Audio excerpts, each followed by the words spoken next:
گرامی داشت نام نیکی باباجان غفورов مکتب بزرگی تربیت خودآگاهی و خودشناسی تاریخی و افتخار ملی می‌باشد. بنابراین ما را ضرور است که خاطره این فرزند فرزانه ملت را پاس داریم، شاه اثر تاجیکان و دیگر آثار بی‌گزند او را پیوسته آموزیم و از کار و فعالیت فداکارانه‌اش سبق گیریم. این برای نسل جوان بسیار یک نمونه عبرت است. من نسبت باباجان غفورов یک شخص فدایی نسبت به ملت تاجیک را می‌بینم.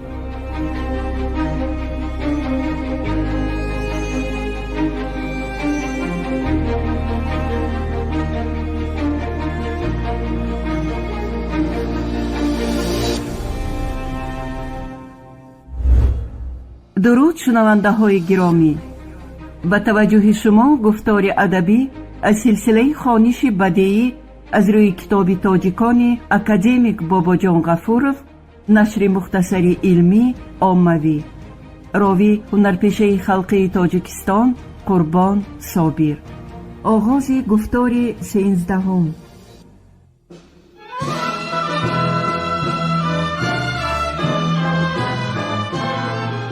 باباجان غفورov، تاجیکان.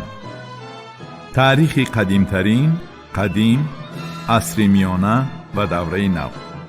شرح و توضیح مختصری علمی و عاموی.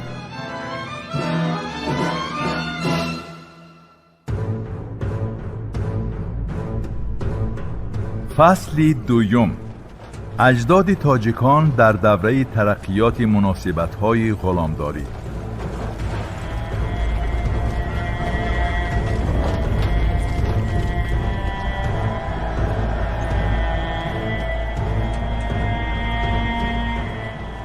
فصل دومی کتاب تاجیکان از 5 باب عبارت بوده. از جهت خرونولوژی عصرهای 6 پیش از میلاد، 4 پیش از میلادی را فرا میگیرد. این مرحله زیاده از 1000 ساله تاریخ خلق تاجیک، دوره تشکل و رشد شاهنشاهی هخامنشی‌ها به ایمپریای جهانی تبدیل یافتن آن، مبارزه اجداد تاجیکان و مقابل استیلاگران یونان و مقدونی، مخصوصاً مبارزه قهرمانانه سوغدیان و باختریان با سروری اسپیتامین، عاقبت استیلای مقدونی ها، دولتداری سلفکیان، دولت یونان و باختر، ایمپریای بزرگ کوشانیان، تاریخ سیاسی، اداره‌کنی، اقتصادیات و اجتماعیات و فرهنگ پیشرفته اجدادی را به طور مفصل تصویر می نماید.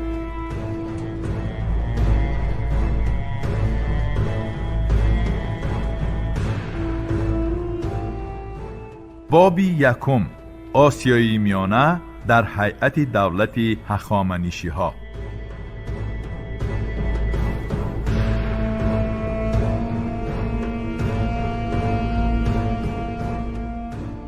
یکم. تاریخ سیاسی آسیای میانه در عصر 6 ابتدای عصر 5 پیش از میلاد. با وجود آمدن دولت هخامنشی‌ها.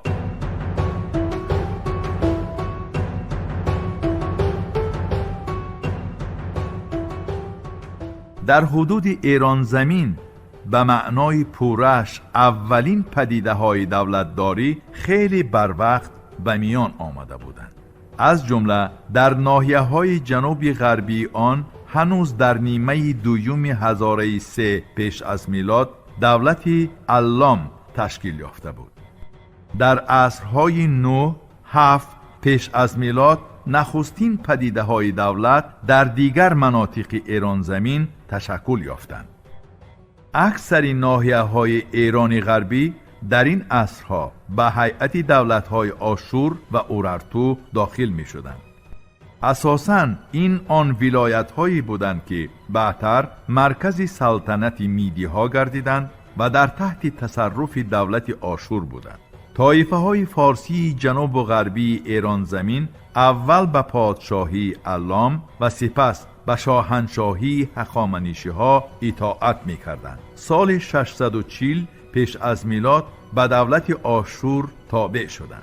اما در عصرهای 7 پیش از میلاد حدود شمال و غربی این سرزمین در زیر حکومت دولت پادشاهی مانی متحد گردیدند. قوم و طایفه های آریا زبان در مرحله اولی وارد شوی خود به ایران زمین، یعنی آخر هزاره 2 ابتدای هزاره 1 پیش از میلاد، هنوز به زینه رشد تأسیس اتحادیه مثل دولت نرسیده بودند. بعداً در نتیجه آمیزش این طایفه ها با اهالی محلی که باعث تشکل عنصرهای ایرانی زبان و انکشاف آن در چهارک دوم عصر 7 پیش از میلاد دولت پادشاهی میدی تأسیس می‌یابد. این دولت در اول حدود ناحیه اکباتن همدان امروزه و چند از ولایت‌های همسایه را در تصرف داشت، ولی بعدتر اکثریت ولایت‌های ایران از جمله ولایت فارس، خاک دولت‌های مانی و اورارتو، بعض ناحیه‌های تابع دولت آشور، قسمت شرقی آسیای خرد را نیز به خود تابع نمود. حدود این دولت در شرق تا مرزهای آسیای میانه می رسید. بعداً در میانه‌های عصر 6 پیش از میلاد به جای دولت میدی دولت هخامنشی ها تأسیس می یابد. با تأسیس یابی این دولت همان روندهای خاص دوره پیش، عصرهای 9 6 پیش از میلاد و روندی به دولت یگانه متحد گردیدن کشورهای مختلف شرق قدیم به مثل دولت‌های آشور، اورارتو، میدی و بابل نو به انجام می‌رسد. با معلومات سرچشمه‌های موجوده، بنیادگذار دولت بزرگ هخامنشی‌ها پادشاه طایفه فارس‌ها کوروش دو بوده است. کوروش دو در ابتدا وصل دولت میدی محسوب می‌یافت، ولی در نتیجه مبارزه طولانی سال 550 پیش از میلاد این دولت را تماماً تارومار نموده آن را پره به زیر اطاعت خود می‌درآورد. در یک وقت او در برابر عنوان پادشاه فارس عنوان پادشاه میدی را نیز صاحب می‌گردد. سرچشمه‌های تاریخی خبر می‌دهند که کوروش دو جنگ‌های زیاده کرده در اول تمام ملک‌های تابع دولت میدی، سپس سال 547 یا 546 پیش از میلاد دولت یونانی آسیای خرد لیدیا را نیز پره به خود تابع.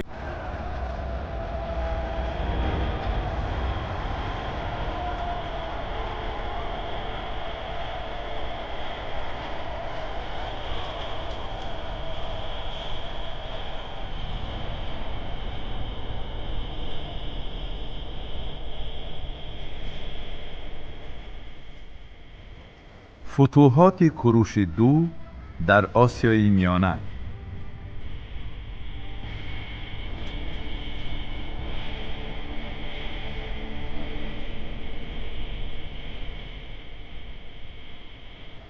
وسیع شوی حدود و پر اقتدار گردیدن دولت باعث بالاروی نفوذ دولت هخامنشی ها گردید. این برای عملی شدن نیت های کوروش دو دایر به دولت پهناور قطعه آسیا تبدیل دادن ایمپریا شرایط مساعد فراهم آورد. هرودوت می نویسد که پس از تابع نمودن لیدیا در سر راه کوروش کشور بابل، مردم باختر، سکایه ها و مصریان قرار گرفته بودند که در نبردهای ضد آنها او می‌خواست شخصاً خودش سرداری کند. از این رو به جنگ ضد ایانی ها سرلشکر دیگری را فرستاد. ایانی ها یکی از قبیله های کلانترین یونان قدیم که اساساً در حدود اتیکا، قسمی جزیره ایویا و دیگر جزیره های بحر اگه سکونت داشتند.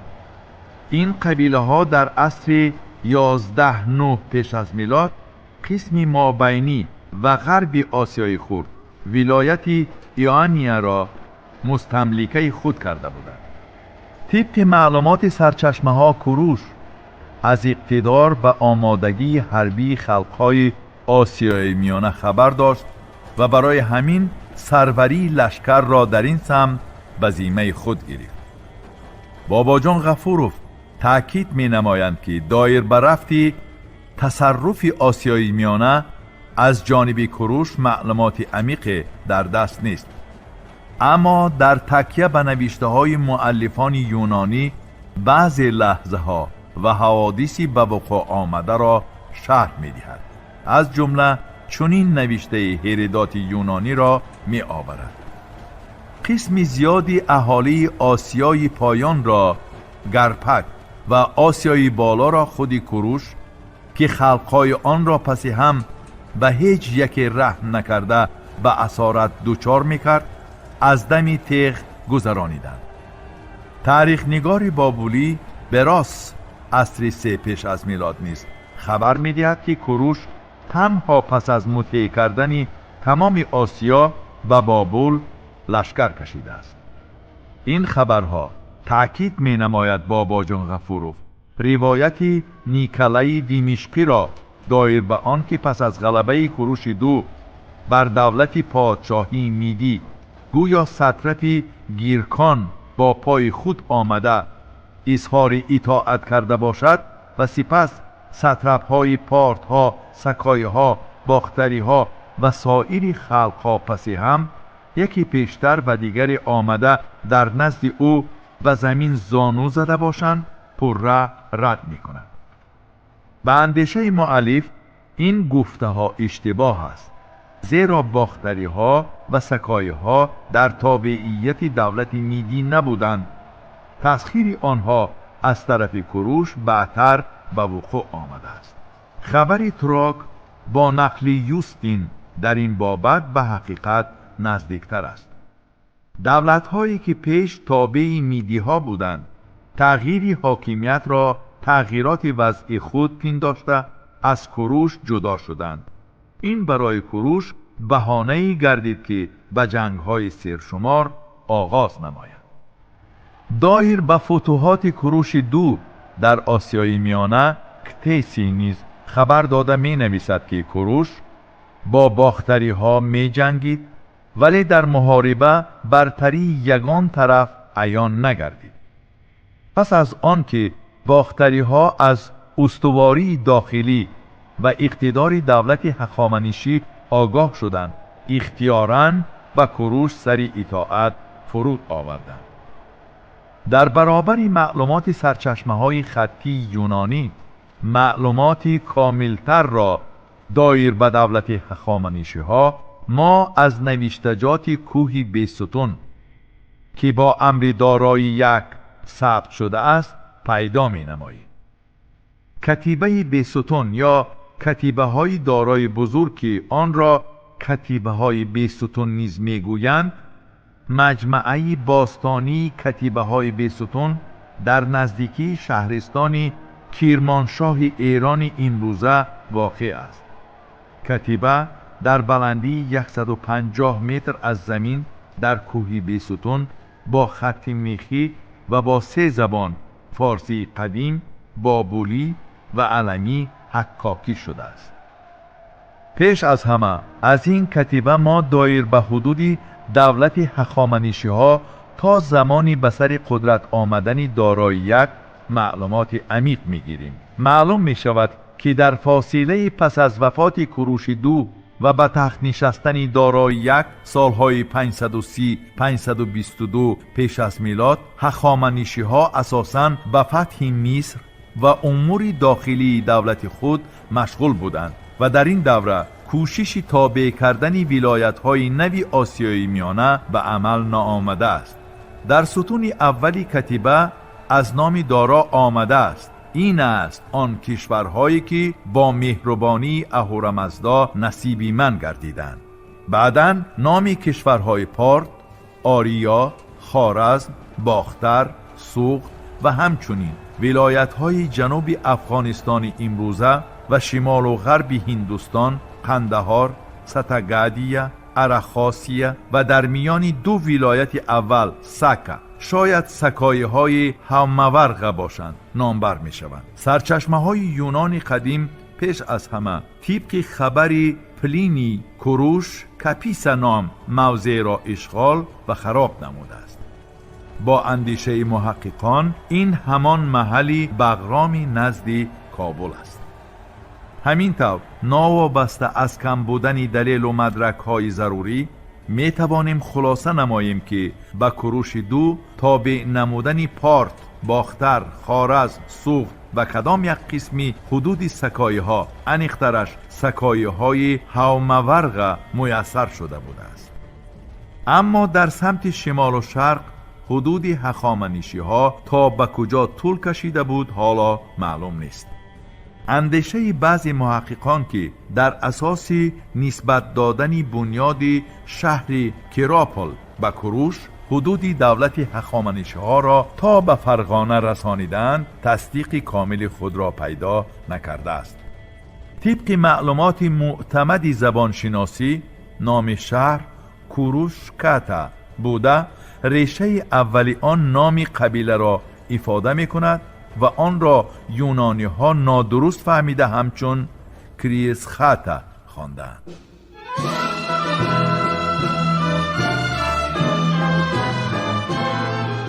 باباجان غفورov تاجیکان. تاریخ قدیمترین، قدیم، عصر میانه و دوره نو. شرح و توضیح مختصر علمی و عملی.